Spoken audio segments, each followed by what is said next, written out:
禪密弓姿勢與要求。337分力法和理。剪位中和從密處之後，在站勢中要求：一、兩腳分開與肩同寬，腳尖稍外撇，把體重的10分之7平均，分別落在兩個腳跟上，其餘在腳掌，腳只要鬆散平鋪，可微微再動。2、兩膝既不彎曲又不僵直，膝關節保持劃力狀態，微微再動。3、髖關節要鬆，鬆的要點在腰，把腰椎生理性前彎消滅掉，即木臀，或者把胯部微微向前挺一些就可以了。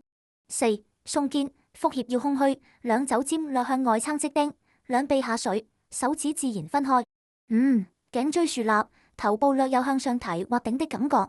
上述要求用口訣來概括，就是指散、翼脅胸、頭頸虛頂、密處鬆、體重落於總。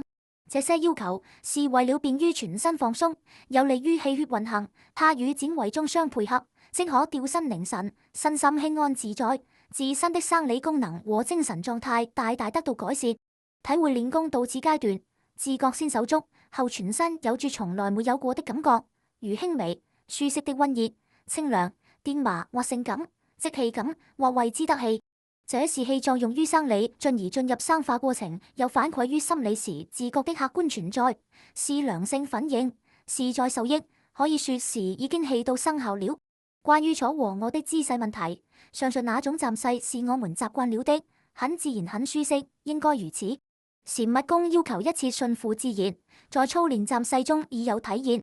坐和臥的姿勢，理所當然也應該是以舒適、自然為原則為前提為尺度。不應該一反常態，改變如今的坐椅子胡沙發，在復古地虛跪或直地盤腿而坐等等。自然總是美的，又總是對的，但就是不論姿勢如何，仍要剪位中和鬆密處。剪位中和從密處是禪密弓極為重要和寶貴的功法，不可忽視和輕視。在練功中，它又是不可輕易或省略的功夫，即使在日常生活中，亦要念之在之，常聲聲。雖如不可離，久持保平氣，練就金剛身。